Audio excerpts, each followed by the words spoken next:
என்றைக்காவது எடப்பாடி எப்போதாவது புத்தக அரங்கை பார்த்திருக்கிறாரா நண்பர்களே? அவரை ஒரு முறை கேட்டார்கள், உங்களினுடைய பொழுதுபோக்கு என்ன என்று. பேசாமல் இருந்திருக்கலாம். என் புத்தகம் படிப்பதுதான் பொழுதுபோக்கு என்றார். நீங்கள் கடைசியாய் படித்த புத்தகம் என்ன என்று கேட்டார்கள். அவர்கள் ஒன்றும் தப்பான கேள்வி எதுவும் கேட்கல. அவர் மிரண்டு போய் கடைசியாய் படித்த புத்தகம் அது கடைசியா படிச்சது தாங்க, அதான் என்னன்னு கேட்குறாங்க. கடைசியாய் படித்த புத்தகம் அந்த ப்ளூ கலர் அட்டை போட்டிருக்கோம், இதான் அந்த புத்தகத்துக்கான அடையாளம். ஒரு அமைச்சர், ஒன்றிய அமைச்சர் தர்மேந்திர பிரதான் நாடாளுமன்றத்தில் சொல்லுகிறார் தமிழர்கள் நாகரிகமற்றவர்கள் என்று. அதற்கு பிறகு நம்முடைய நாடாளுமன்ற உறுப்பினர்கள் எல்லாம் எழுந்து கொந்தளித்த பிறகு மன்னிப்பு கேட்டுக் கொள்ளுகிறார். அமித்ஷா சொல்லுகிறார், ஒடிசாவிலே பாண்டியன் என்று ஒரு பெரிய அதிகாரி இருக்கிறார், ஒடிசாவை தமிழர் ஆளுவதா என்று கேட்கிறார். அதற்கு பின்னால் பிரதமர் மோடி என்ன சொல்லுகிறார், பூரி ஜெகநாதர் கோயிலினுடைய புதையல் சாவி தமிழ்நாட்டில் இருக்கிறது என்கிறார். தமிழர்களின் மீது ஒரு வெறுப்பை தொடர்ந்து அவர்கள் உருவாக்க முனைகிறார்கள். இப்போது கடைசியாய் பீகார் தேர்தலில் பேசுகிற போது மோடி சொன்னதை யாரும் மறந்திருக்க முடியாது. தமிழ்நாட்டில் பீகாரிகள் துன்புறுத்தப்படுகிறார்கள் என்றார். நாம் திமுக காங்கிரஸோடு கூட்டணி வைத்திருக்கிறோம், கம்யூனிஸ்டுகளோடு வைத்திருக்கிறோம், விடுதலை சிறுத்தைகளோடு வைத்திருக்கிறோம். ஆனால் பாரதிய ஜனதா கட்சி தேர்தல் ஆணையத்தோடு கூட்டணி வைத்திருக்கிறது. என்ன கேட்கிறார்கள்? 2002ஆம் ஆண்டு நீங்கள் எந்த வாக்குச்சாவடியில் வாக்களித்தீர்கள், உங்கள் பெயர் எந்த பாகத்தில் வருகிறது, அந்த எண் என்ன? இதெல்லாம் நீங்கள் நினைத்து பாருங்கள். தேர்தல் ஆணைய அதிகாரியே கூப்பிட்டு கேளுங்கள், அவருக்கே தெரியாது, யாருக்கும் தெரியாது. நான் சமூக வலைத்தளத்தில் நேற்று பார்த்தேன், ஒருவர் பதிவிட்டிருக்கிறார், எந்த வாக்குச்சாவடி என்று கேட்டால் பரவாயில்லை, அடுத்த தேர்தலில் இப்படி கேட்டாலும் கேட்பார்கள், நீங்கள் இப்போது உயிரோடு இருக்கிறீர்கள், 2002ஆம் ஆண்டு உயிரோடு இருந்ததற்கு சான்று இருக்கிறதா என்று கேட்பார்கள். நான் சொன்னேன், அதற்கு கூட சான்று கொடுத்து விடலாம். 2002ஆம் ஆண்டு நான் உயிரோடு இருந்தேன் என்று ஒரு மருத்துவரிடம் சான்றிதழ் வாங்கி கொடுத்து விடலாம். என்ன சிக்கல் என்றால், 2002இல் அந்த மருத்துவர் உயிரோடு இருந்தார் என்பதற்கு எங்கே போய் சான்று வாங்குவது? சுருக்கமாய் சொன்னால், உங்களுக்கு வாக்கு இல்லை என்பதை மறைமுகமாக சொல்லுகிறார்கள். அப்படி சொல்லுவதால் தான் அமைதியான பொன்ராஜ் அவர்கள் கூட நாம் இன்னமும் வேகமாய் சிந்திக்க வேண்டும் என்று சொல்லுகிற அளவுக்கு நாட்டின் நிலைமையை மாற்றி கொண்டிருக்கிறார்கள். குஜராத்திகளால் துன்புறுத்தப்படுகிற ஒரு தமிழர், அவர் யார் என்று உங்களுக்கெல்லாம் தெரியும். எடப்பாடி படத்தை போட்டு குஜராத்திகளால் துன்புறுத்தப்படுகிற ஒரே தமிழர் இவர்தான் என்று போட்டிருந்தார்கள். தேர்தல் நேரத்தில் தமிழ்நாடு வளரவில்லை என்கிறார்கள், பணம் கேட்டால் தமிழ்நாடு வளர்ந்து விட்டது என்கிறார்கள். உங்கள் பணம் இருந்தாலும் தமிழ்நாடு வளரும், இல்லை என்றாலும் திராவிட இயக்கத்தின் திராவிட மாடல் ஆட்சியில் இந்த நாடு வளரும். எனக்கு கம்யூனிஸ்டுகள் தான் எதிரி என்று நினைத்தேன், இல்லை திமுக தான் என் முதல் எதிரி என்று சொன்ன ராஜாஜி அவர்கள் வரலாற்றிலே இல்லை, திமுக தான் நின்று கொண்டிருக்கிறது. நண்பர்களே, இன்றைய தலைமுறை இளைஞர்களிடம் போய் கேளுங்கள், சுதந்திரா கட்சியினுடைய கொடி என்ன தெரியுமா? சிலம்பு செல்வர் மாப்போசி தமிழரசு கழகத்தின் கொடி என்ன? ஆதித்தனாரின் கொடி என்ன? என்னை ஒரு நண்பர் சொன்னார், இதையெல்லாம் நீங்கள் திரும்ப திரும்ப மேடையில் சொல்லி தொலையாதீர்கள், இளைஞர்களுக்கு தெரியாது, நீங்கள் தான் அறிமுகப்படுத்துகிறீர்கள் என்று. தெரியாது. ஆனால் அன்றைக்கும் இருவண்ண கொடி பறந்தது, இன்றைக்கும் இருவண்ண கொடி பறக்கிறது. பொன்ராஜ் அவர்களை நான் தொலைக்காட்சியில பேசித்தான் பார்த்திருக்கிறேன், பொது மேடையில எப்படி பேசுவார் என்று தெரியாது. நிதானமாக தெளிவாக நிறைய செய்திகளோடு பேசி அமர்ந்திருக்கிற அவருக்கும் நம்முடைய வணக்கத்தையும் நன்றியையும் தெரிவித்துக் கொள்ளுகிறேன். நான் அமைதியாக பேசுகிறேன் என்றார். அவர் அப்துல் கலாமிடமிருந்து வந்தவர். அப்துல் கலாம் எவ்வளவு அமைதியாக பேசுவார் என்று தெரியும். எப்போதும் அமைதியை பார்த்து ஏமாந்து விடக்கூடாது. அமைதிக்குள்ளே தான் ஒரு அழுத்தமும் இருக்கும் என்பதை நாம் உணர்த்த வேண்டும். இன்றைக்கு நம்முடைய மாண்புமிகு துணை முதலமைச்சர் அவர்கள், நம்முடைய இளைஞரணியினுடைய செயலாளர், என்னுடைய மிகுந்த அன்பிற்கு உரிய உதயநிதி ஸ்டாலின் அவர்களினுடைய பிறந்த நாள் விழா, அதுவும் முதல் கூட்டத்தில் பேசுகிற வாய்ப்பை நாங்கள் பெற்றிருக்கிறோம் என்பது ஒரு பெரும் மகிழ்ச்சி. இயல்பாகவே எனக்கு அவர் மீது ஒரு மிகப்பெரிய வாஞ்சையும் பிரியமும் உண்டு. அவர் அழகாக இருக்கிறார் என்பதற்காக இல்லை, அவர் கழகத்தின் துணை பொதுச் செயலாளர் என்பதற்காக இல்லை, அவர் ஒரு சனாதன எதிர்ப்பாளி என்பதால் எப்போதும் அவர் மீது எனக்கு மிகுந்த அன்பு உண்டு. சுருக்கமாய் சொன்னால், அறிவு திருவிழா நடத்துகிற இவ்வளவு பெரிய அரசியல்வாதியை வேறு எந்த கட்சியிலும் உங்களால் தேடி பிடிக்க முடியாது, திமுக கழகத்தை தவிர. எனவே உதயநிதி அவர்களினுடைய விழாவில், பிறந்த நாள் விழாவிலே கலந்து கொள்வதை நான் பெருமையாக கருதுகிறேன். ஆனால் திரும்ப திரும்ப என்னை பார்த்து ஒரு கேள்வியை கேட்டுக்கொண்டிருக்கிறார்கள். உதயநிதி உங்கள் வயதை விட மிக சின்னவர், அவரை நீங்கள் பாராட்டலாமா? அது மட்டுமல்லாமல் ஒரு 48 வயதில் துணை முதலமைச்சர் என்பது அதிகம் இல்லையா என்று கேட்கிறார்கள். அவர்களுக்கு வரலாறு தெரியவில்லை. 45 வயதில் முதலமைச்சரானவரின் பேரன் அவர் என்பதை உணர்ந்து கொள்ள வேண்டும். 45 வயதிலே தான் கலைஞர் முதலமைச்சராக ஆனார். அவர் முதலமைச்சர் ஆனதற்கு பிறகு அவருடைய ஆட்சியின் சிறப்பை பற்றி இன்றைக்கும் நாம் பேசிக் கொண்டிருக்கிறோம். எனவே இந்த விழா என்பது, பிறந்த நாள் விழா என்பது ஒரு அடையாளம். வெறும் பிறந்த நாள் பாராட்டுதல் போற்றுதலுக்காக இல்லை, அதை ஒரு வாய்ப்பாக வைத்துக்கொண்டு நாம் பேச வேண்டிய செய்திகள். இங்கே பேசுகிற போது எல்லோரும் எஸ்ஐஆர் பற்றி பேசினார்கள். தமிழச்சி பேசினார், பொன்ராஜ் அவர்கள் பேசினார். இதுவரை நாம் கேட்டறியாத ஒன்று நண்பர்களே. நாம் திமுக காங்கிரஸோடு கூட்டணி வைத்திருக்கிறோம், கம்யூனிஸ்டுகளோடு வைத்திருக்கிறோம், விடுதலை சிறுத்தைகளோடு வைத்திருக்கிறோம். ஆனால் பாரதிய ஜனதா கட்சி தேர்தல் ஆணையத்தோடு கூட்டணி வைத்திருக்கிறது. கவனிக்க வேண்டிய செய்தி அதுதான். என்ன கேட்கிறார்கள்? 2002ஆம் ஆண்டு நீங்கள் எந்த வாக்குச்சாவடியில் வாக்களித்தீர்கள்? உங்கள் பெயர் எந்த பாகத்தில் வருகிறது? அந்த எண் என்ன? இதெல்லாம் நீங்கள் நினைத்து பாருங்கள். தேர்தல் ஆணைய அதிகாரியே கூப்பிட்டு கேளுங்கள், அவருக்கே தெரியாது, யாருக்கும் தெரியாது. நான் சமூக வலைத்தளத்தில் நேற்று பார்த்தேன், ஒருவர் பதிவிட்டிருக்கிறார், எந்த வாக்குச்சாவடி என்று கேட்டால் பரவாயில்லை, அடுத்த தேர்தலில் இப்படி கேட்டாலும் கேட்பார்கள், நீங்கள் இப்போது உயிரோடு இருக்கிறீர்கள், 2002ஆம் ஆண்டு உயிரோடு இருந்ததற்கு சான்று இருக்கிறதா என்று கேட்பார்கள். நான் சொன்னேன், அதற்கு கூட சான்று கொடுத்து விடலாம். 2002ஆம் ஆண்டு நான் உயிரோடு இருந்தேன் என்று ஒரு மருத்துவரிடம் சான்றிதழ் வாங்கி கொடுத்து விடலாம். என்ன சிக்கல் என்றால், 2002இல் அந்த மருத்துவர் உயிரோடு இருந்தார் என்பதற்கு எங்கே போய் சான்று வாங்குவது? அதற்கு பிறகு அவர் இன்னொரு மருத்துவரிடம் போனால் அந்த மருத்துவருக்கு கேள்வி வரும் இல்லையா? சுருக்கமாய் சொன்னால், உங்களுக்கு வாக்கு இல்லை என்பதை மறைமுகமாக சொல்லுகிறார்கள்.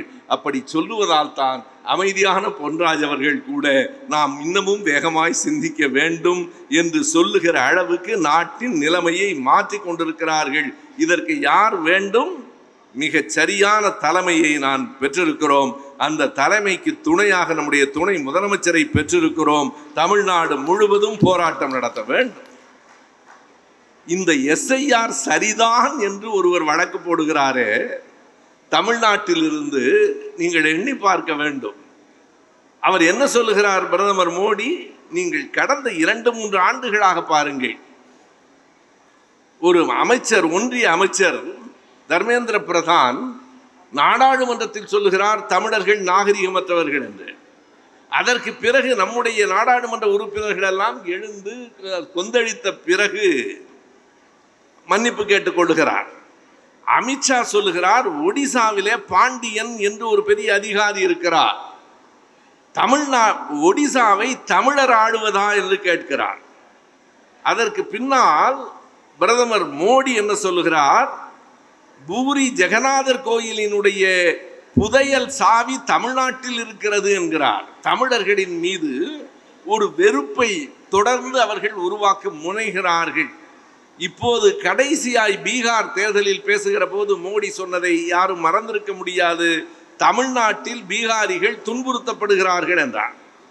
நம்முடைய சமூக வலைத்தளத்தில் தான் மிகச் சரியாக விடை சொல்லி இருந்தார்கள். ஒருவரின் படத்தை போட்டு, குஜராத்திகளால் துன்புறுத்தப்படுகிற ஒரு தமிழர், அவர் யார் என்று உங்களுக்கெல்லாம் தெரியும், எடப்பாடி படத்தை போட்டு குஜராத்திகளால் துன்புறுத்தப்படுகிற ஒரே தமிழர் இவர்தான் என்று போட்டிருந்தார்கள். எதற்கு குறிப்பிடுகிறேன் என்றால், இப்படி இன்றைய நடைமுறை அரசியலையும் சேர்த்து நாம் பேசிக் கொண்டிருக்கிறோம். நண்பர்களே, ஏறத்தாழ 1 நூற்றாண்டுக்கு முன்னால் இந்த சமூக நீதி தத்துவத்தை மக்களிடம் கொண்டு சென்ற இயக்கம் இன்றைக்கும் வாழ்ந்து கொண்டிருக்கிறது, உறுதியாக இருக்கிறது. தொடர்ந்து வளர்ந்து கொண்டும் இருக்கிறது என்றால் அதற்கு என்ன காரணம் தெரியுமா? திமுக கழகத்தை இத்தனைக்கு பிறகும் அவர்களால் அசைத்து பார்க்க முடியவில்லை. பல்வேறு முயற்சிகளை செய்கிறார்கள். குறிப்பாக 2 முனை தாக்குதல் நடைபெற்று கொண்டிருக்கிறது. அதை நான் குறிப்பிடுகிறேன். திமுகவை ஏன் அவர்களால் அழிக்க முடியவில்லை என்றால் அதற்கு 2 காரணங்கள் இருக்கின்றன.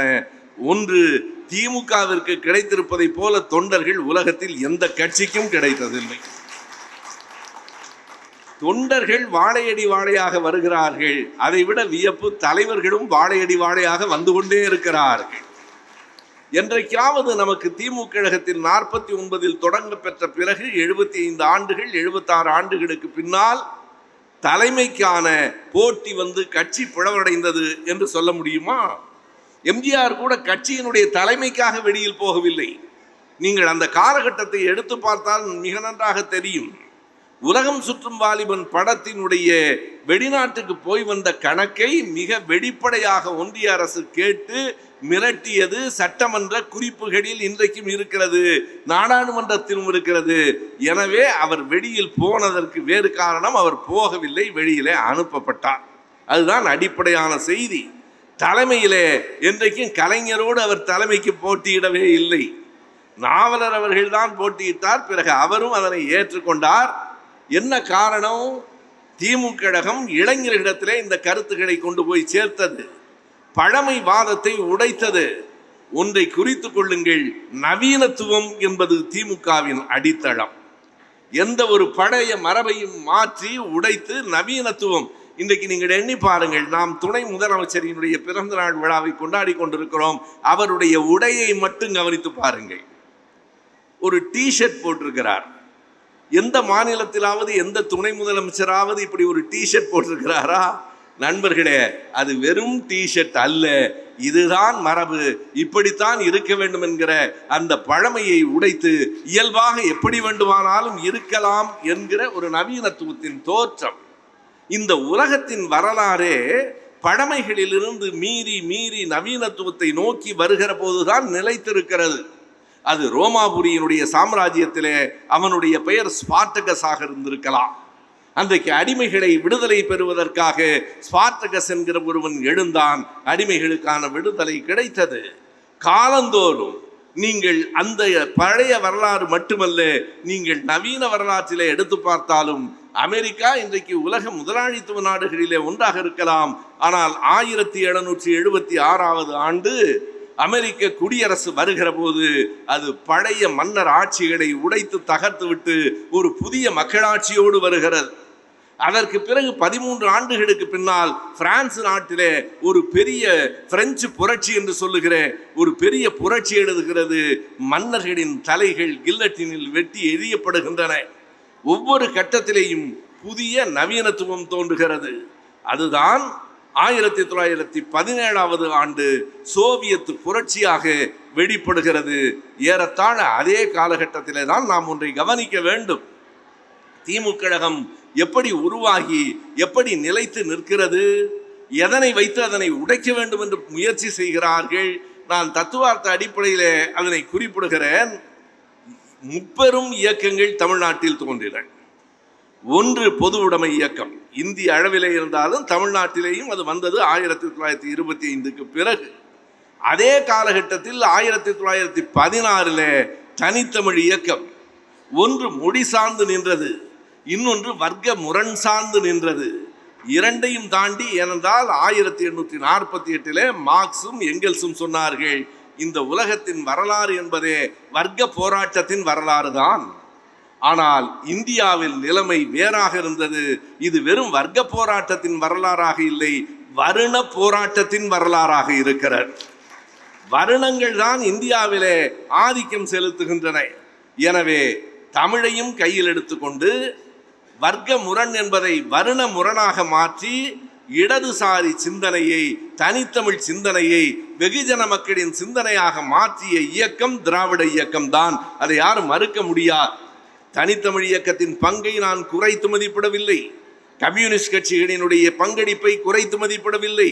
ஆனால் எண்ணி பாருங்கள், மறைமலையடிகளார் ஒரு தமிழ் கடல் தான்.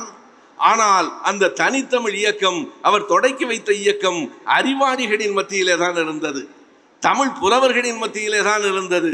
திமுக கழகம்தான் அதை மக்களிடம் கொண்டு வந்தது. அதனாலே தான் சாத்தையாவும் மற்ற பெயர்களும் நாவலர் என்றும் நெடுஞ்செழியன் என்றும் அன்பழகன் என்றும் மாறியது என்று சொன்னால், பெயர்களை தமிழில் மாற்றி வைத்துக் கொண்டு தமிழ் உணர்ச்சியை ஊட்டிய இயக்கம் முதலில் இந்த மண்ணில் தமிழ் இயக்கம், திராவிட இயக்கம் தான். வெறுமனே தமிழ் இயக்கம் மட்டும், தமிழ் உணர்ச்சி மட்டும் போதாது, சமூக முரணையும் கூர்மைப்படுத்த வேண்டும் என்கிற எண்ணத்திலே தான் நீதி கட்சி, சுயமரியாதை இயக்கம், திராவிடர் கழகம். ஒன்றை கருத்திலே கொள்ளுங்கள், திராவிடர் கழகம் உருவாவதற்கு முன்பே, அது 1944, திராவிடர் கழகம் உருவாவதற்கு 2 ஆண்டுகளுக்கு முன்பே அண்ணா தான் தொடங்கிய பத்திரிகைக்கு என்ன பெயர் வைத்தார் என்றால் திராவிட நாடு என்று பெயர் வைத்தார். திராவிடர் கழகமே தொடங்கவில்லை, திராவிட நாடு என்று பெயர் வைத்தார். 42 மார்ச் 7ஆம் தேதி அண்ணா தொடங்கிய அந்த ஏட்டுக்கு பெயர். அதே 42 ஆகஸ்ட் மாதம் கலைஞர் முரசொலி என்று பத்திரிகை தொடங்கினார். நான் மற்றவர்களோடு ஒப்பிட்டு சொல்லுவது, கூட்டி குறைத்து சொல்லுவதற்காக இல்லை. 40களிலும் 50களிலும் திராவிட முன்னேற்ற கழகத்திற்கான பல்வேறு ஏடுகள் தோன்றின, பல ஏடுகள் காணவில்லை. நாவலர் தொடக்கி வைத்த தமிழச்சி அவர்கள் இன்றைக்கு காலையிலே நான் சொன்னேனே, அந்த மன்றம் இன்றைக்கு இல்லை. நம்முடைய இனமான பேராசிரியர் தொடக்கி வைத்த புது வாழ்வு இன்றைக்கு இல்லை. அண்ணா தொடங்கிய திராவிட நாடு காஞ்சியும் கூட இன்றைக்கு இல்லை. போர்வாள் இல்லை, தென்னகம் இல்லை, மாலைமணி இல்லை. ஆனால் அன்றிலிருந்து இன்றைக்கு வரைக்கும் முரசு ஒலித்து கொண்டே இருக்கிறது என்பதை மறந்து விடாதீர்கள். கலைஞரின் வெற்றிக்கு பின்னால் கடுமையான உழைப்பு இருக்கிறது, தொடர்ச்சி இருக்கிறது, அடுத்தடுத்த இளைஞர்களை அந்த அரங்கிற்கு கொண்டு வருகிற ஒரு போக்கு இருக்கிறது. கட்சி 1949 தொடங்கப்பட்டது. 53 மாணவர் பெருமன்றம், திராவிடர் மாணவர் பெருமன்றம் 1950 அதிலேயே தொடங்கிற்று. இன்னமும் சொன்னால் இன்றைக்கு இருக்கிற இந்த இளைஞர் அணி, நம்முடைய உதயநிதி அவர்கள் தலைமையேற்று நடத்தி கொண்டிருக்கிற இந்த இளைஞர் அணியை 1968 நம்முடைய தலைவர் அவர்கள் கோபாலபுரம் திமுக இளைஞர் அணி என்றுதான் தொடங்கினார். கோபாலபுரம் திமுக இளைஞரணி 68 தொடங்க பெற்றது. 1980 ஆண்டு அது மதுரை ஜான்சி அரங்கத்திலே ஒரு மிகப்பெரிய இளைஞரணியின் படையாக உருவாக்கப்பட்டு இன்றைக்கும் அந்த இளைஞரணியின் படைதான் நம்முடைய உதயநிதி அவர்களினுடைய தலைமையில் இயங்கிக் கொண்டிருக்கிறது. உண்மைதான், உதயநிதி அவர்கள் 2019 தான் அரசியலுக்கு உள்ளே வருகிறார். 2019 மார்ச் மாதம் அவர் உள்ளே வருகிறார். உள்ளே வருகிற போதே என்ன செய்கிறார்? அதே ஆண்டு டிசம்பர் மாதம் நடைபெறுகிற குடியுரிமை திருத்த சட்டம், CAA என்று சொல்லுகிறோமே, சிட்டிசன்ஷிப் அமெண்ட்மெண்ட் ஆக்ட், அதனை எரித்து எந்த ஆண்டில் அரசியலுக்குள் வந்தாரோ அதே ஆண்டு டிசம்பர் மாதம் போராட்டத்தில் கலந்து கொண்டு கைதாகி சிறைக்கு போனவர் நம்முடைய உதயநிதி ஸ்டாலின் அவர்கள். அவர் வெறும் பொதுக்குழுவை மட்டும் கூட்டியவர் இல்லை, அவர் வெறுமனே மக்களை சந்திப்பதற்கு மட்டும் தன்னுடைய விளக்கை அணைத்து எரித்து கொண்டவர் இல்லை. அவர் நேரடியாக போராட்டங்களிலே ஈடுபட்டவர். நம்மோடு இருந்த ஒருவர் திடீரென்று இப்போது கண்டுபிடித்திருக்கிறார் பாருங்கள், பூவுக்குள் கனி கூட்டம் அதிசயம், இப்போதுதான் கண்டுபிடித்திருக்கிறார். நண்பர்களே, ஒருவர் பல கட்சிகள் மாறி மாறி போய்கொண்டே இருப்பது கூட ஒரு அதிசயம்தான். அது ஒரு பக்கம் இருக்கட்டும். நண்பர்களே, இன்றைக்கும் இந்த அரங்கில் மிக தெளிவாக தமிழ்நாடு முழுவதும் இளைஞர்களை உருவாக்கி கொண்டிருக்கிற இயக்கம் அவர் தொடக்கி வைத்து அவர் பொறுப்பேற்றதற்கு பின்னால் தொடர்ச்சியாக தமிழ்நாடு முழுவதும் இளைஞர்களின் பட்டாளம் எழுந்திருக்கிறது. அதுதான் எதிரிகளை உறுத்துகிறது. இவ்வளவு இளைஞர்களை அவர் கட்சிக்குள் கொண்டு வருகிறாரே என்பது எனக்கும் அவருக்குமான இயல்பான தொடர்பு. 19ஆம் ஆண்டு 2019 மார்ச்சில் அவர் பொறுப்புக்கு வருகிறார். 2019 செப்டம்பர் மாதத்தில் நானும் அவரும் ஒரு கூட்டத்திலே, அதுதான் முதலாக அவரோடு நான் ஒரு கூட்டத்திலே பெரியார் திடலிலே கலந்து கொள்ளுகிறேன். திருவல்லிக்கேணியிலே இருந்து திருவாரூர் வரைக்கும் நண்பர் திருவிடம் எழுதியிருக்கிற ஒரு வரலாற்று நூல், அந்த நூல் வெளியீட்டு விழாவிலே அவரோடு சேர்ந்து பேசுகிற வாய்ப்பு எனக்கு கிடைத்தது. அப்போது மூவலூர் ராமாமிர்தத்தம்மையாரை பற்றி நான் சொன்னேன். கூட்டம் முடிந்து நின்று ராமாமிர்தத்தை அம்மையாரை பற்றி நீங்கள் சொன்ன குறிப்பு எனக்கு புதிதாகவும் தேவையான ஒன்றாகவும் இருக்கிறது என்று சொன்ன பெருந்தன்மை அவரிடத்தில் இருந்தது. இன்னமும் சொன்னால், என்னுடைய அப்பாவின் பிறந்த நாள் விழாவில் பேசுகிற போது அவரே அதை குறிப்பிட்டு சொன்னார். அதனால் நான் கூறுகிறேன். முதலில் அவர் ஒரு பொதுக்கூட்டத்துக்கு வருகிறார், நான் அந்த மேடையில் இருக்கிறேன். உள்ளே வருகிற போது ஒரு திரைப்பட பாடல் ஒலித்தது. அந்த ஒரு கல் ஒரு கண்ணாடி என்கிற படத்தில் வேண்டாம் மச்சான் வேண்டாம் பாட்டு போட்டார்கள். நான் மேடையில் இருந்தேன். அவர் பெரிய பொறுப்பிலே இருக்கிறார். ஆனால் அவரை மேடையில் வைத்துக்கொண்டே நான் சொன்னேன், தம்பி உதயநிதி அவர்கள் என்னை தவறாக நினைத்து கொள்ள மாட்டார், நினைத்து கொண்டாலும் குற்றமில்லை, எனக்கு சொல்ல வேண்டும் என்று தோன்றுகிறது. அவர் திரைப்பட நடிகர் தான், ஆனால் இந்த மேடைக்கு நடிகராக அவர் வரவில்லை, கழகத்தின் புதிய காவலராக உள்ளே வருகிறார். எனவே இனிமேல் அவர் வருகிற போது திரைப்பட பாடல்களை போடாதீர்கள். என்னை போன்றவர்களெல்லாம் அடைக்கின்றார் அடைக்கின்றார் அடைக்கின்றார் அண்ணா பாடலையும் கள்ள குடி கொண்ட கருணாநிதி பாடலையும் கேட்டு வளர்ந்தோம். அதனால் நெஞ்சில் உரம் பெற்றோம். அடுத்த தலைமுறை இளைஞர்கள் அந்த பாதையில வளர வேண்டும். எனவே அவர் வருகிற போது இயக்க பாடல்கள் மட்டுமே ஒலிக்கட்டும் என்று நான் கேட்டுக்கொண்டேன். எனக்கு ஒரு சந்தேகம் இருந்தது, தன்னை பற்றி ஒருவன் இப்படி பேசுகிறானே என்று அவர் நினைப்பாரோ என்று நினைத்தேன். ஆனால் அவர் என்ன செய்தார் என்றால், அடுத்த கூட்டங்களுக்கு போகிற போதெல்லாம் இனிமேல் திரைப்பட பாடல் போடக்கூடாது, இயக்க பாடல் தான் போட வேண்டும் என்று சொன்னார். என் அப்பாவின் பிறந்த நாள் விழாவில் பேசுகிற போது அதையும் குறிப்பிட்டு சொன்னார். என்றால் இந்த சின்ன வயதில் நான் அந்த விழாவிலேயே சொன்னேன், அவர் சின்னவர் தான், உண்மைதான், என் பிள்ளையின் வயது, ஆனால் தந்தையின் முதிர்ச்சி என்று சொன்னேன். சின்ன வயதுதான், இதனை புரிந்து கொள்ளுகிற, ஏற்றுக்கொள்ளுகிற, நடைமுறைப்படுத்துகிற ஒரு இயல்பு அவருக்கு இருக்கிறது. இன்னொரு விதத்திலும் இந்த மேடையில் நான் என் நன்றியை பதிவு செய்ய வேண்டும் என்று கருதுகிறேன். 2020ஆம் ஆண்டு இருள் சூழ்ந்திருந்த கொரோனா காலத்தில் நாங்கள் எங்கள் திராவிட இயக்க தமிழர் பேரவையின் சார்பில் திராவிட பள்ளி என்று ஒரு அமைப்பை உருவாக்கிறோம். இன்றைய நம்முடைய முதலமைச்சர், அன்றைக்கு எதிர்க்கட்சி தலைவர், அவரிடத்திலே போய் சொன்னோம், தொடர்ந்து அடுத்த தலைமுறைக்கு திராவிட இயக்க வரலாற்றை, திராவிட இயக்க கோட்பாடுகளை, திராவிட இயக்கம் இந்த மண்ணில் ஏற்படுத்தி இருக்கிற தாக்கத்தை கொண்டு செல்ல வேண்டும் என்று கருதுகிறோம். ஆண்டுக்கு 500 மாணவர்களிடம் இந்த கருத்துக்களை கொண்டு செல்ல வேண்டும், மாணவர்களாக ஆக்க வேண்டும் என்று விரும்புகிறோம் என்றோம். அவர்தான் தொடக்கி வைத்தார். முதலமைச்சர், அன்றைக்கு எதிர்க்கட்சி தலைவர், நம்முடைய தலைவர் தான் அதனை தொடக்கி வைத்தார். அப்போது கழகத்தின் மாவட்டங்கள், பொதுவாக அரசு வருவாய் மாவட்டங்கள் என்பது வேறு, கழகத்தை பொறுத்தளவு 88 மாவட்டங்கள் உள்ளன. தம்பி உதயநிதி என்ன செய்தார் என்றால், 88 மாவட்டங்களிலும் மாவட்டத்திற்கு ஒருவராக 88 பேரை திராவிட பள்ளிக்கு சேர்த்து விட்டார் என்பது எங்களுக்கு செய்த உதவி அல்ல, இயக்கத்தின் கோட்பாடு நாட்டில் பரவ வேண்டும் என்கிற அவருடைய உள்ளத்தின் உறுதியின் வெளிப்பாடு. எனவே அவர் இயக்கம் சார்ந்திருக்கிறார், முழுமையான கருத்துக்களை உள்வாங்கி கொண்டிருக்கிறார். திராவிட இயக்கம் என்பதே ஒரு நவீனத்துவமானது. திராவிட இயக்கம் என்பதே சமூக முரண்களை உடைத்து எறிவது.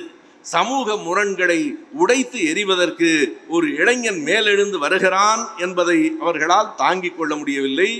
2 விதமான தாக்குதல்கள் நம்மை நோக்கி வருகின்றன என்று நான் சொன்னேன். அந்த 2 விதமான தாக்குதல்கள் எவை என்றால், இந்த தமிழ்நாட்டில் மட்டும் ஏன் திராவிட இயக்கத்தை முறியடிக்க முடியவில்லை என்று ஒரு கேள்வி அவர்களுக்கு வருகிறது.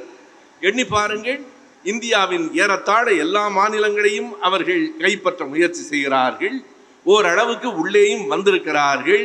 இங்கே நம்முடைய பொன்ராஜ் அவர்கள் ஒரு புள்ளி விவரம் சொன்னாரே, உத்தரப்பிரதேசத்துக்கு 7 லட்சம் கோடி கொடுத்திருக்கிறார்கள், பீகாருக்கு 4 லட்சம் கோடிக்கு மேலே கொடுத்திருக்கிறார்கள், தமிழ்நாட்டுக்கு 2 லட்சம் கோடிக்கும் குறைவாகத்தான் வருகிறது. கேட்டால் என்ன விடை சொல்கிறார்கள் தெரியுமா? தமிழ்நாடு வளர்ந்து விட்டது, எனவே வளராமல் பலவீனமாக இருக்கிறவர்களுக்கு கூடுதலாக கொடுக்கிறோம். அடையே அப்பா, அவர்களின் சமூக நீதி நமக்கு புரிகிறது. அதை அப்படியே வைத்துக் கொள்ளுங்கள். இன்னொரு இடத்தில் அவர்கள் இன்னொன்றை சொல்லுகிறார்கள். தமிழ்நாட்டுக்கு தேர்தலுக்கு வருகிற போது இந்த 50 ஆண்டு கால ஆட்சியில், திராவிட இயக்க ஆட்சியில் தமிழ்நாடு வளரவே இல்லை என்கிறார்கள். எவ்வளவு பெரிய முரண்பாடு பாருங்கள். தேர்தல் நேரத்தில் தமிழ்நாடு வளரவில்லை என்கிறார்கள், பணம் கேட்டால் தமிழ்நாடு வளர்ந்து விட்டது என்கிறார்கள். உங்கள் பணம் இருந்தாலும் தமிழ்நாடு வளரும், இல்லை என்றாலும் திராவிட இயக்கத்தின் திராவிட மாடல் ஆட்சியில் இந்த நாடு வளரும் என்பதை நாம் மெய்ப்பிக்கிறோம். கேரளாவிலே கூட ஒரு குறிப்பிட்ட சதவீத வாக்குகளை அவர்கள் பெற்றிருக்கிறார்கள். தமிழ்நாட்டிலே ஏன் முடியவில்லை? ஒரே ஒரு பெரிய தடை இருக்கிறது, எண்ணி பார்க்க வேண்டும். மேற்கு வங்கத்திலே பொது உடைமை கட்சியினுடைய வலிமையான சித்தாந்தமும் பரவி இருந்தது. மேற்கு வங்கத்தில், கேரளாவில், திரிபுராவில் பொது உடைமை இயக்கத்தின் சித்தாந்தம் பரவி இருந்தது. மேற்கு வங்கத்திலும் திரிபுராவிலும் உடைத்து விட்டார்கள். கேரளாவிலே இன்னமும் மீதம் இருக்கிறது. கேரளாவிலும் உட்புகுந்து விட்டார்கள். ஆனால் தமிழ்நாட்டில் அவர்களால் உள்ளே வர முடியாமல் தடுப்பது திராவிட இயக்கத்தினுடைய சித்தாந்தம் தான். அதுவே அவர்களை தடுக்கிறது. எனவே எப்படி அதனை உடைக்கலாம்? நேரடியாக அவள் வந்து நம்மை எதிர்த்து பேசினால் சின்ன குழந்தைக்கு கூட தெளிவாக புரியும். அடடே, இவர்கள் ஆதிக்கத்தை எதிர்த்து பேசியதால் நம்மை எதிர்த்து இவர்கள் பேசுகிறார்கள் என்று. எனவே அவர்கள் பேசுவதில்லை, அங்கே இருக்கிறவர்கள் பேசுவதில்லை. குறுக்கே ஒரு நூல் போட்டு கொண்டிருக்கிறார்களே, அவர்கள் பேசுவதில்லை. நம்மவர்களை கைக்கூலிகளாக, அடியாட்களாக வாங்கி வைத்துக் கொண்டு பெரியாரை எதிர்த்து பேச சொல்லுகிறார்கள். நம்மவர்களை விலைக்கு வாங்கி வைத்துக் கொண்டு திராவிடத்தை எதிர்த்து பேச சொல்லுகிறார்கள். ஆனால் பேச சொன்னவர்களுக்கும் தெரியாது, பேசுகிறவர்களுக்கும் தெரியாது. இது இன்றைக்கு நேற்றைக்கு தொடங்கவில்லை. எங்கள் ஐயா மாப்போசி காலத்திலேயே தொடங்கிற்று. மாப்போசி இது எதிர்க்காத அளவு திராவிட இயக்கத்தை வேறு யாரும் எதிர்க்கவில்லை. 1950 நவம்பர் தொடங்கி 51 நவம்பர் வரைக்கும் தமிழ்நாடு முழுவதும் திராவிட இயக்க எதிர்ப்பு மாநாடுகளை நடத்திய சிலம்பு செல்வர் அவர்கள் கடைசியாக நம் மேடைக்குத்தான் வந்து சேர்ந்தார் என்பதை வரலாறு அறியும். ஆதித்தனாரை விட நம்மை எதிர்த்தவர்கள் யாரும் இல்லை. ஆதித்தனார் இறுதியில் திமுகவிலே கரைந்தார். நம்மிடத்திலே இருந்து வெளியே போன ஈவைக்கு சம்பத் அவர்கள் சொல்லின் செல்வர் என்று நம்மால் பாராட்ட பெற்ற சம்பத் அவர்கள், உண்மையாக அவருடைய சொல்லின் ஆற்றலை நான் குறைத்து மதிப்பிட மாட்டேன். அவர் எவ்வளவோ முயன்று பார்த்தும் கழகம் நின்றது. சம்பத் அவர்கள் வரலாற்றில் நிற்கவில்லை. எண்ணி பாருங்கள். இன்றைக்கு நான் கேட்கிறேன், எனக்கு கம்யூனிஸ்டுகள் தான் எதிரி என்று நினைத்தேன். இல்லை, திமுக தான் என் முதல் எதிரி என்று சொன்ன ராஜாஜி அவர்கள் வரலாற்றிலே இல்லை, திமுக தான் நின்று கொண்டிருக்கிறது. நண்பர்களே, இன்றைய தலைமுறை இளைஞர்களிடம் போய் கேளுங்கள், சுதந்திரா கட்சியினுடைய கொடி என்ன தெரியுமா? சிலம்பு செல்வர் மாப்போசி தமிழரசு கழகத்தின் கொடி என்ன? ஆதித்தனாரின் கொடி என்ன? என்னை ஒரு நண்பர் சொன்னார், இதையெல்லாம் நீங்கள் திரும்ப திரும்ப மேடையில் சொல்லி தொலையாதீர்கள், இளைஞர்களுக்கு தெரியாது, நீங்கள் தான் அறிமுகப்படுத்துகிறீர்கள் என்று. தெரியாது. ஆனால் அன்றைக்கும் இருவண்ண கொடி பறந்தது, இன்றைக்கும் இருவண்ண கொடி பறக்கிறது. என்றைக்கும் இந்த மண்ணில் இருவண்ண கொடி பறக்கும். வந்திருக்கிறது ஒரு புத்தகம், காலத்தின் நிறம் கருப்பு சிவப்பு, நம் ஒவ்வொருவர் வீட்டிலும் இருக்க வேண்டிய புத்தகம். 1000 பக்கங்களுக்கு மேல் ஒரு வரலாற்று பெட்டகம் அது. இங்கே வருகிற போது எனக்கு மேடையிலே கொடுத்தார்கள். நான் காலையில வீட்டில் படித்து கொண்டிருந்தேன். வருகிற போதும் காரில் அந்த புத்தகத்தை தான் படித்து கொண்டு வந்தேன். காலத்தின் நிறம், காலத்தின் நிறம் மட்டுமல்ல, தமிழ்நாட்டின் நிறமே கருப்பு சிவப்பு தான் என்பதை குரல் உயர்த்தி சொல்லுங்கள். இப்படிப்பட்ட புத்தகங்களை நீங்கள் எப்போதாவது கேள்விப்பட்டிருக்கிறீர்களா? நண்பர்களே, 10 நாள்கள் வள்ளுவர் கோட்டத்திலே அறிவு திருவிழா, புத்தக திருவிழாவை நடத்தியது பெரிதில்லை. கடைசி நாள் நாங்கள் யாரும் எதிர்பார்க்கவில்லை. முதலமைச்சரும் துணை முதலமைச்சரும் புத்தக அரங்கிற்கு வருகிறார்கள். அங்கே இருந்த எங்கள் திராவிட செல்வன் அவர் என்ன கேட்கிறார் என்றால், 2 புத்தகங்களை விலைக்கு வாங்கிவிட்டு, இல்லை பணமெல்லாம் வேண்டாம் என்றால், இல்லை நான் புத்தகம் வாங்க வந்திருக்கிறேன் என்று வாங்கிவிட்டு 10% கழிவு தருவீங்கன்னு வேற கேட்கிறார். இவருக்கு கையும் ஓடலை காலும் ஓடலை. நண்பர்களெல்லாம் என்னையா மாண்புமிகுன்னு கூட போடாமல் முதல்வர்னு போட்டிருக்கு. எனக்கு அந்த நேரத்தில் கையே ஓடலைங்க. திடீர்னு முதலமைச்சர் வந்து உள்ளே நிற்கிறார், புத்தகங்களை பார்க்கிறார். என்றைக்காவது எடப்பாடி எப்போதாவது புத்தக அரங்கை பார்த்திருக்கிறாரா? நண்பர்களே, அவரை ஒரு முறை கேட்டார்கள், உங்களினுடைய பொழுதுபோக்கு என்ன என்று. பேசாமல் இருந்திருக்கலாம். என் புத்தகம் படிப்பதுதான் பொழுதுபோக்கு என்றார். நீங்கள் கடைசியாய் படித்த புத்தகம் என்ன என்று கேட்டார்கள். அவர்கள் ஒன்றும் தப்பான கேள்வி எதுவும் கேட்கல.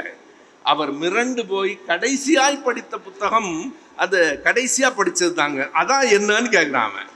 கடைசியாய் படித்த புத்தகம் அந்த ப்ளூ கலர் அட்டை போட்டிருக்கோம், இதான் அந்த புத்தகத்துக்கான அடையாளம். அப்படி இல்லை நண்பர்களே, எங்கள் கலைஞரை போல முழு நேர எழுத்தாளன் கூட அவ்வளவு எழுதி குவித்ததில்லை. அவர் எழுதி இருக்கிற பக்கங்கள், நெஞ்சுக்கு நீதி அவருடைய வாழ்க்கை வரலாறு மட்டும் 4162 பக்கங்கள். 4162 பக்கங்கள் வெறும் வாழ்க்கை வரலாறு. நேற்றைக்கு நம்முடைய தம்பி நெல்லை ஜெயந்தா தொகுத்திருக்கிற திரை இசை பாடல்களை பார்த்தேன்.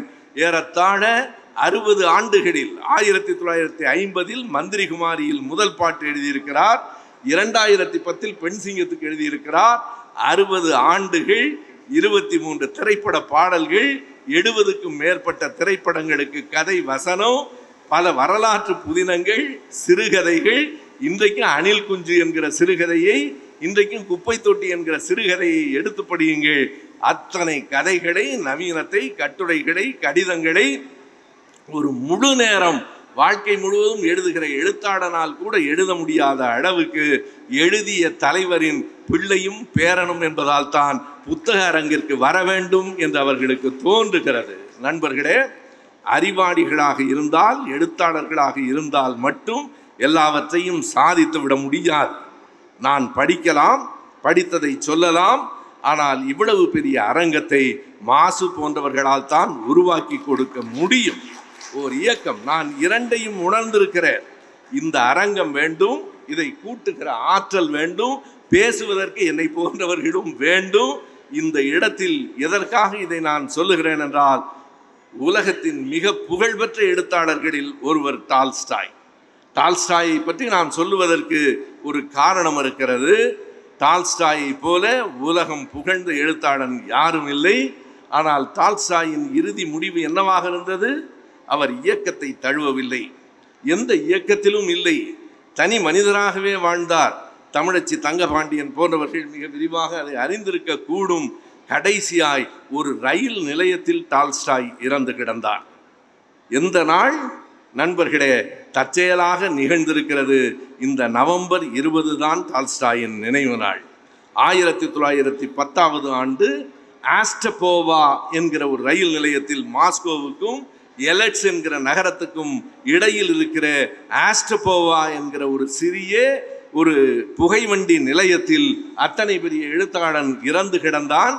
இப்போது நீங்கள் கூகுள் பொறியிலே போய் ஆஸ்டபோவா என்று தட்டினால் உடனே அதிலே வேறு ஒரு பெயர் வரும். என்னடா, நாம் ஒரு பெயரை தட்டினோம், இன்னொரு பெயர் வருகிறது என்றால், ஆஸ்டபோவா என்கிற பெயரே லெவ் டால்ஸ்டாய் என்ற அவருடைய பெயரால் அந்த புகைவண்டி நிலையத்தின் பெயர் மாற்றப்பட்டிருக்கிறது. எதற்கு குறிப்பிடுகிறேன் என்றால், அவ்வளவு பெரிய அறிவாளி. சோவியத் புரட்சிக்கு முன்னாலேயே அவர் இறந்து போய்விட்டார். அவ்வளவு பெரிய அறிவாளி இளைஞரை சேர்க்கவில்லை, அவர் தனி மனிதராக இயங்கினார்.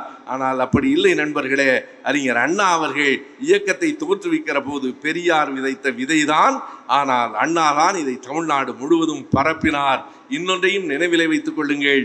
உதயநிதிக்கு வயது குறைவு என்று யாராவது கருதுவார்களேனால், அந்த அன்பான எதிரிகளுக்கு சொல்லுகிறேன், திராவிட முன்னேற்ற கழகம் என்கிற பேர் இயக்கத்தை தொடக்கி வைக்கிற போது எங்கள் அண்ணாவுக்கே 40 வயது தான், 48 கூட அல்ல. அண்ணாவுக்கே 40 வயது தான். கலைஞருக்கு 26, நாவலருக்கு 29, 28, பேராசிரியருக்கு 27. இன்றைக்கு திமுகவில் தனியாக ஒரு இளைஞரணியை வைத்திருக்கிறோம். திமுக தொடங்குகிற போது திமுகவே இளைஞரணிதான், முற்று முழுக்க இளைஞர்களால் தொடங்கப்பட்டு இன்றைக்கு மிகச் சரியான இன்னொரு இளைஞர் தலைமைக்கு துணையாக வந்து நிற்கிற கட்டத்தில் நாம் இருக்கிறோம். எனவே இது உதயநிதி அவர்களின் பிறந்த நாள் விழா மட்டுமில்லை, தமிழ்நாடு மறுபடியும் முன்னேறுவதற்கான, இந்த இடத்தில் நிலை பெறுவதற்கான, இந்த இயக்கத்தில் உறுதி கொள்வதற்கான வழி.